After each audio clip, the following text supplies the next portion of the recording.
Hello everyone, welcome to Online Help Guide. Today in this video, I'm going to show you how to turn on notification of Bigo Live.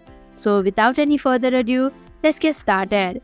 First of all, open Settings application. Now scroll down your screen and tap on Apps option. Now tap on Manage Apps option. Here in the search bar, type in Bigo. Now tap on Notifications option. Here you'll just have to turn on the button of Show Notifications. And that is how you can turn on notification of Bigo Live application. Thank you for watching Online Help Guide. Hope this video was helpful. If it was, hit the like button and comment down if you have any questions or feedback.